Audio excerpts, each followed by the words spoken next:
우리가 다 일에 지쳤어요. 저는 오늘날 이 사회를 한마디로 이렇게 정의하라고 그런다면은 다 피로사회라고 말합니다. 너무 힘들어요. 저는 지금 사회를 세 단어로 이렇게 한번 압축을 해봤는데, 하나는 피로사회고 하나는 음란사회예요. 이렇게 음란할 수가 없습니다. 정말 심각할 정도예요. 아이도 없고 어른도 없고 직업도 없고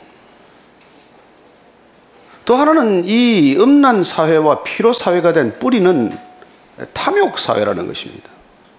탐욕스럽기 때문에.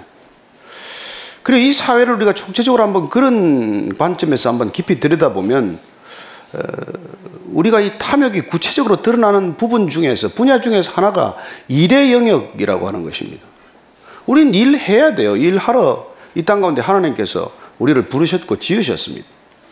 그러나 우리가 왜 일해야 되는지를 잊어버리면, 무엇 때문에 일하는지를 잊어버리면, 생명이 주어지는 동안 어떤 일을 해야 할지에 대한 심각한 고민과 결단이 없으면 우리는 그냥 이 거대한 이 조직 사회 속에서 일에 그냥 끌려가는 존재가 돼요. 마치 노예처럼 살게 됩니다. 이 일이 꼭 필요한 일인지 아닌지 우리가 생각해 볼 겨를도 없이, 반드시 이 일을 해야 되나 말아야 되나 그런 고민과 갈등 없이 우리는 그냥 폭포수처럼 쏟아지는 일 속에서, 일의 홍수 속에서 그냥 떠내려가듯이 그냥 그렇게 살고 마는 것이죠. 저는 여러분들이 이 일과 영성이라는 주제로 우리가 꼭 말씀을 계속 나누어갈 때, 저는 여러분들이 왜 일해야 하는지, 그 일에 대한 새로운 관점과 그런 일에 대한 새로운 목적을 발견할 수 있게 되길 바랍니다. 저도 여러분들과 함께 이 주제를 같이 조금 더 깊이 묵상하면서 어떻게 하면은 이 주제를 가지고 여러분들과 성경적인 답을 찾을 수 있을 것인가? 성경에서는 뭐라고 말하나? 특별히 예수님께서는 이 일을 어떻게 대하셨나? 그걸 한번 우리가 함께 답을 찾고자 합니다. 오늘 먼저 여러분들과 이 첫 번째 말씀 제목은 사실 왜 이렇게 일이 많은가 하는 그런 제목이에요. 제가 오늘 여러분하고 읽고 싶은 말씀은 창세기 1장 말씀이에요. 창세기 1장 26절에서 28절까지 세 절을 한번 여러분들 한번 같이 읽었으면 좋겠습니다. 단 세 절이니까 자막이 있으면 한번 같이 읽겠습니다. 시작. 하나님이 이르시되 우리의 형상을 따라 우리의 모양대로 우리가 사람을 만들고 그들도 바다의 물고기와 하늘의 새와 가축과 온 땅과 땅에 기는 모든 것을 다스리게 하자 하시고, 하나님이 자기 형상, 하나님의 형상대로 사람을 창조하시되 남자와 여자를 창조하시고, 하나님이 그들에게 복을 주시며 하나님이 그들에게 이르시되 생육하고 번성하여 땅에 충만하라, 땅을 정복하라, 바다의 물고기와 하늘의 새와 땅에 움직이는 모든 생물을 다스리라 하시니라. 오늘 보면은 인간이 이 땅에 어떻게 해서 존재하게 되었는지에 대한 성경의 말씀을 우리가 확인하게 됩니다. 물론 오늘날 창조론을 믿는 사람은 극소수입니다. 다수는 진화론적 사고에 물들어 있기 때문에 창조라는 얘기 자체가 그냥 불편하거나 그런 이 느낌을 갖는 사람들이 많아졌어요. 그리고 우리는 교회를 다니면서도 그리스도인들이라고 하면서도 사실은 보면은 진화론적 사고에 뼛속 깊이 젖어 있는 것을 보게 됩니다. 사실은 우리가 창조론이라는 게 단순히 자연과학 부문에서만 그렇게 쓰이는 단어가 아니라 우리가 인문과학이나 사회과학에서도 이 진화론적 사고는 큰 영향을 끼쳤기 때문입니다. 우리가 말하는 사회발전론이라든지 경제성장론이라든지 이 모든 것들이 성장과 발전과 하는 이 개념들 자체가 진화론에서 비롯된 개념들과 밀접한 관련이 있기 때문입니다. 그래서 우리는 창조라는 것을 쉽게 받아들이기가 어려워요. 뼛속 깊이 우리는 그런 생각에 젖어 있기 때문에. 그러나 한번 보십시다. 여러분, 진화란 뭐가 있는 데서 변화가 일어나야 한다는 거예요. 무엇인지 있어야 있는 것을 기정사실로 해서 거기서부터 조금 더 개선이 됐는지 진화가 되든지 나아지든지 다른 변형이 생기든지 할 거 아닙니까? 근데 그건 원래 처음은 어디에 있었어요? 빅뱅입니까? 그래서 빅뱅이라는 데서부터 우리는 시작하고자 하는 게 지금은 대부분의 정설이 되고 말았어요. 정말 그럴까요? 그리고 성경은 무에서 유가 되는 상황을 조성하신 분이 곧 하나님이다 이렇게 말씀하십니다. 인간은 유에서 유로 변화를 일으킬 뿐이에요. 절대적인 무에서부터 유로 넘어가는 과정은 하나님의 영역이라고 말합니다. 우리는 이 부분에서 사실은 선택을 해야 되는 것이죠. 그래도 저는 진화론입니다. 아니면 그 원초적인 그 변화의 씨앗은 창조라야 합니다. 이걸 우리는 결정해야 돼요. 어느 쪽도 경험칙 가지고는, 경험적인 것 가지고는 결론이 나지 않습니다. 진화론도 처음부터 끝까지 진화를 설명할 수 있는 길도 없고, 그리고 또한 그걸 구체적으로 증거 자료로 제시한 바도 없어요. 그것도 믿음이에요. 그렇습니다. 창조도 믿음이고 진화도 믿음입니다. 어쨌건 그러나 성경은 인간이 존재하게 된 이유 자체를 하나님께서 창조하시고 그 창조 사역의 클라이맥스로 인간을 지으셨다고 말씀하십니다. 태초에 청지를 창조하시니라 그렇게 말씀하세요. 그리고 빛이 있으라 하시며 빛이 있었다고 말합니다.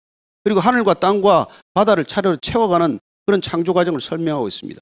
모든 것들이 다 이루어지고 이 땅 가운데 모든 것들이 차고 넘칠 때에 하나님께서 마지막으로 인간을 지으셨어요. 그래야 아담을 짓고 하와를 지었습니다. 그들에게 미션을 주십니다. 어떻게 지었는지를 이렇게 설명합니다. 하나님의 모양과 형상을 따라 지었다고 말합니다. 이 땅에 어떤 짐승도 어떤 생물도 하나님의 형상과 모양을 지었다고 말하지 않습니다. 오직 인간만이. 그리고 인간을 그렇게 하나님의 형상 따라 지은 까닭은 무엇일까요? 하나님께서는 오늘 말씀을 보면 이렇게 지은 피조세계, 창조주께서 지으신 이 모든 피조세계를 이걸 다스리고 관리하라고 우리한테 미션을 주셨다는 거예요. 여러분, 이 땅에 존재하는 것들은 다 이유가 있습니다. 우리가 알건 모르건 인간은 이 땅의 피조세계를 섭리하시는 하나님께서 관리자로 위탁하셨다는 거예요. 그래야 모든 것이든지 우리가 위탁 관리가 있어야 유지가 되지 않겠습니까? 아파트도 관리인이 있어야 되는 것이고 병원도 닥터들이 있어야 운영이 되는 것이고, 그리고 우리가 생각하는 모든 조직들도 관리자가 있어야 관리가 되는 것이죠. 그래서 우리에게 주신 첫 번째 소명, 우리의 역할, 인간이 이 땅에 있게 된 이유는 이 땅에 존재하는 이 모든 피조세계를 관리하라고 주셨다는 거예요. 그래서 인간은 일하도록 지음을 받은 것입니다. 그런 일이 우리에게 미션으로 주어진 거예요. 첫 번째 주거지는 우리가 아는 대로 성경을 보면 에덴으로 주거지가 제한되었습니다. 근데 거기서 문제가 심각해졌어요. 하나님께서 그 주거 제한을 하면서 에덴에서 모든 걸 다 자유로 주셨는데 한 가지 선과 악을 알게 하는 나무의 과실은 먹지 말아라. 정녕 내가 죽을 것이다. 한 가지를 말씀을 하셨어요. 내가 판단자의 입장이 되고 내가 모든 것들 창조주의 입장에 가면 너는 죽게 된다는 거예요. 근데 그걸 의심했어요. 먹었습니다. 별일 없는 것 같았어요. 그러나 성경은 그 일이 있고 난 뒤에 하나님께서 모든 것을 허락하셨지만은 관리와 위탁의 일 이외에 내가 선과 악을 판단하기 시작하면 내가 죽을 것이라고 하는 그 말을 믿지 않았기 때문에 먹었더니 뜻밖에도 인간은 자기가 부끄러움을 느끼게 되었어요. 수치를 알게 됩니다. 자기 존재에 대한 어떻게 보면 열등감을 느낀 것이죠. 그리고는 무슨 나뭇잎으로 치마를 엮어 했다고 말합니다. 그리고 놀랍게도 그는 하나님께서 부르실 때 숨기 시작합니다. 하나님의 첫 번째 질문은 내가 어디 있냐라고 하는 질문이에요. 아담아, 아담아, 너 어디 있니? 하나님께서 인간이 죄를 짓고 본인이 스스로 수치를 느끼고 숨어버렸을 때 하나님께서 먼저 찾으셨어요. 너 어디 있니 지금? 여러분, 하나님께서는 끊임없이 그때부터 우리를 찾고 계십니다. 몰라서 찾는 게 아니에요. 안 보여서 찾는 게 아닙니다. 우리가 있어야 할 자리를 우리가 잃어버렸기 때문에 우리가 있는 자리를 스스로 발견하도록 부르시는 부르심이에요. 하나님을 떠난 사람들은 다 자기가 뭐 하는지 모릅니다.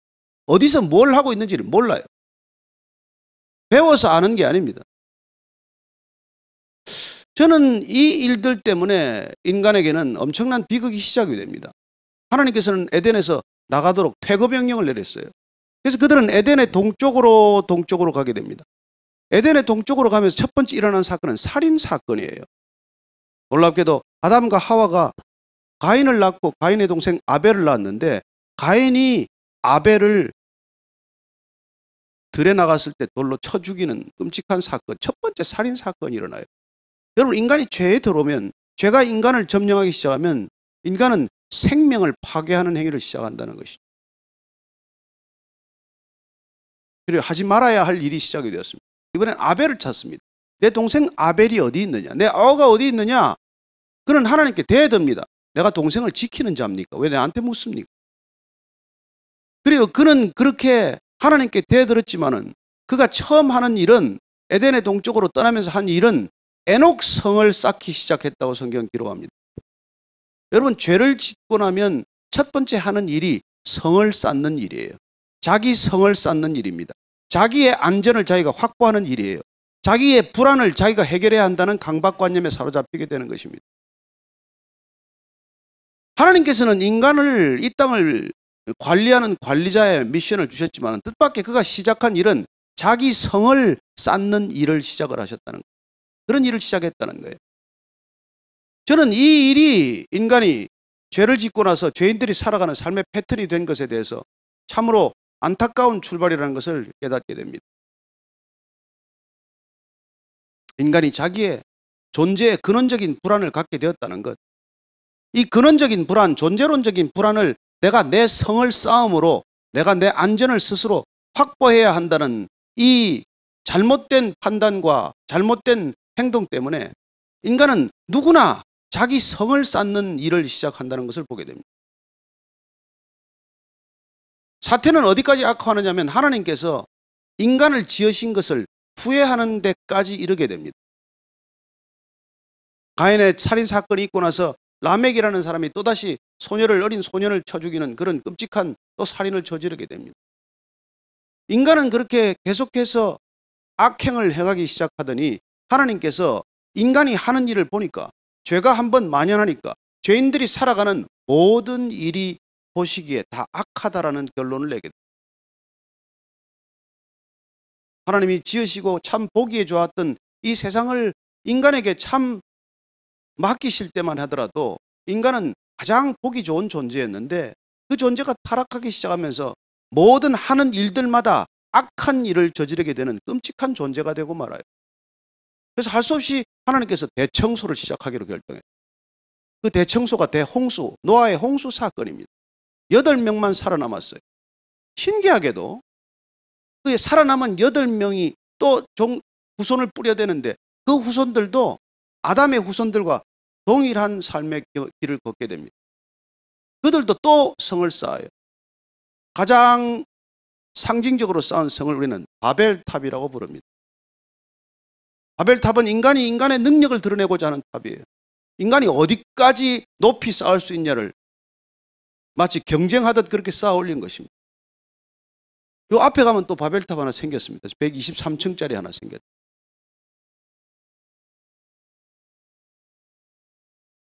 저는 두바이 아랍에미리트에 한 3개월 가서 있으면서 그 두바이 모래사장에 높이 868m 버즈 칼리파인가요?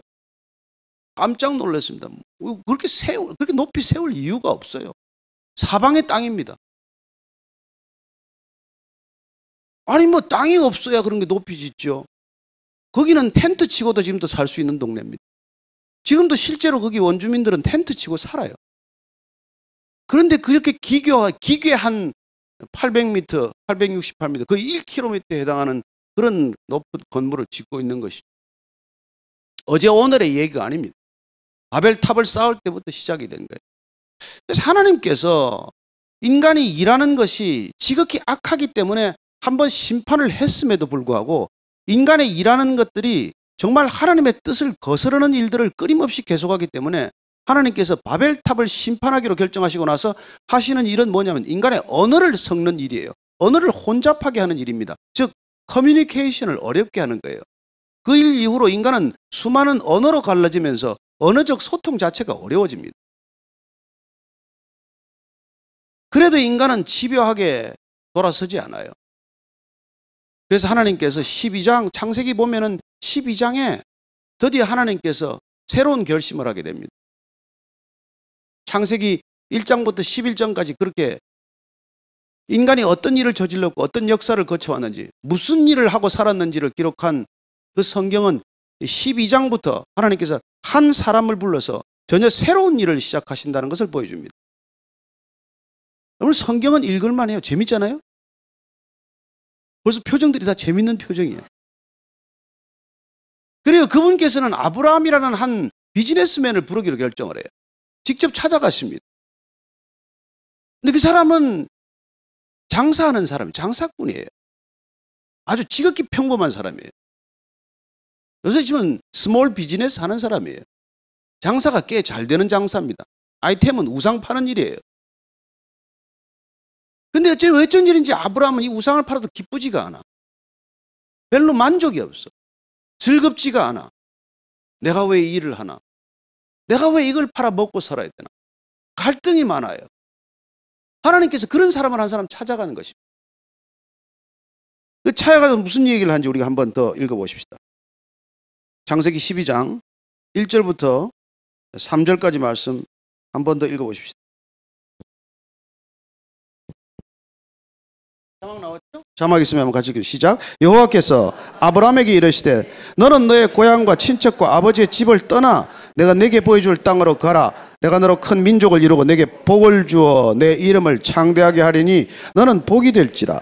너를 축복하는 자에게는 내가 복을 내리고 너를 저주하는 자에게는 내가 저주하리니 땅의 모든 족속이 너로 말미암아 복을 얻을 것이라 하신지라. 우리의 일들은 다 무엇을 위한 것입니까? 내 스스로 이름을 내겠다는 거예요. 내 스스로 복을 쌓겠다는 것입니다. 내 스스로 어떻게 보면 소유를 늘리겠다는 것이죠. 그리고 자손을 늘리고 이름을 크게 하고 그리고 수많은 사람들에게 영향력을 끼치고 싶다는 그런 원초적인 욕망을 하나님께서 다 알고 계세요. 근데 그걸 네가 네 혼자 힘으로 하는 것이 아니라 내가 그걸 해주겠다는 거예요. 그 일은 내가 해주겠다는 거예요. 그래서 너 그렇게 바삐 살 이유가 없다고 말합니다. 뜻밖의 왜 그렇게 바쁘니? 왜들 그렇게 다 바쁘니? 그리고서는 주님께서 너 지금 여기 있는 네가 바쁜 이 상황에서 벗어날 수 있겠니? 넌 지금 여기서 네 올가미가 씌워져서 꼼짝달싹도 못한다고 생각할지 모르지만 여기서 네가 벗어날 수 있는 결정을 한번 할 수 있겠니? 그러면 내가 너를 내 이름을 크게 해줄 거야. 내가 너로 큰 민족을 이루게 해줄 것이고. 아브라함은 지금 아이도 하나 없어요. 결혼한 지 꽤 됐는데 애가 없습니다. 그런데도 내가 큰 민족을 이루게 될 것이고 그리고 내가 너를 복을 주어서 너는 복 덩어리가 될 거야. 넌 복 자체가 될 걸. 넌 더 이상 복에 목마른 사람이 되지 않을 거야. 이걸 비즈니스 하는 한 비즈니스맨에게 오퍼를 낸 거예요. 이건 여러분 쉬운 결정이 아닙니다. 그가 인생에 대해서 철저히 고민하고 있었기 때문에 어쩌면 하고 있는 모든 일에 대해서 그는 정말 돌아서고 싶다는 간절함이 있었기 때문에 하나님께서는 그 중심을 보시고 그를 찾아가지 않았겠어요? 여러분 하나님도 될 만한 사람 찾아가지 뭐 전혀 안 될 사람 가겠습니까? 그랬더니 아브라함이 본토 친척 아비 집을 떠났다라고 기록합니다. 여러분 삶의 근거지가 지금처럼 그렇게 간단한 문제가 아니에요. 지금도 무슬림권이나 중동권에서는 가족을 떠난다는 건 그 죽음과도 같아요. 여러분 무슬림에서 기독교로 개종하거나 하면 죽입니다. 명예살인들이 있어요. 그래서 자기 삶의 모든 근거지를 뒤로하고 떠난다는 것은 지금처럼 이민 가는 것과는 비교할 수 없는 결단이에요. 어쩌면 우리가 지금 내 목숨 전체를 걸고 돌이키는 결단입니다. 내가 쌓아왔던 모든 것들이 별로 시원찮은 것이라고 할지라도 내 가족을 떠난다는 것, 내가 삶의 모든 바운다리를 벗어난다는 것은 지금보다는 훨씬 달라요. 지금 우리가 이직하거나 이민하거나 이런 것과는 다른 결정이에요. 그건 그야말로 목숨을 건 결정을 아브라함이 했다는 것입니다. 그 얘기의 스토리는 여러분들이 창세기 12장 이하를 쭉 읽어보면 알게 될 거예요. 어쨌든 그런 이 믿음의 결단 때문에 아브라함이라는 이름, 큰아버지라는 이름이 아브라함이라고 하는 하나님의 이름을 개명해 주는 사건으로 연결됩니다. 그는 단순히 큰아버지가 아니라 단순히 가족이 많은 아버지가 아니라 그는 민족의 아버지, 열국의 아버지, 온 땅의 아버지가 되는 그런 놀라운 축복을 얻게 된다는 거예요. 그가 지금 일상의 삶을 한번 벗어나는 결단 하나로 지금 그런 명예를 얻게 되었다는 것입니다. 자, 오늘 얘기의 핵심은 그는 왜 이런 결정을 내렸느냐는 것입니다. 왜 갈대아 우르라고 하는, 지금으로 치면 서울과도 같고 도쿄나 뉴욕과도 같은 메트로폴리탄에 살면서 모든 환경과 모든 여건과 모든 조건들이 갖춰지지 않은 것이 없는 그 삶의 환경을 왜 떠났느냐고 하는 거예요. 그리고 그는 마음에 채워지지 않는 갈망을 그는 반드시 채우고자 하는 음성을 들었기 때문입니다. 하나님은 신기하게도 우리에게 음성으로 다가오십니다. 우리 마음 가운데 속삭이듯 부드러운 음성으로 다가오십니다. 그분께서는 우리의 이름을 부르며 다가오십니다. 저는 여러분들이 어떤 직업을 갖고 있든 무슨 일을 하건 여러분들이 하나님의 부르심을 들었다면, 하나님의 부르심을 기다린다면 여러분들이 지금 하고 있는 모든 것에서 한번 떠날 수 있는 결단이 필요합니다. 하나님께서는 믿음이란 한번 그런 떠나는 결정이라는 것을 우리에게 말씀해 주고 계신 것이죠. 바쁜 일, 내가 없으면 놓을 수 없는 일, 안 될 것 같은 일, 이 일들에서 한번 벗어나는 결정이 필요하다는 것입니다.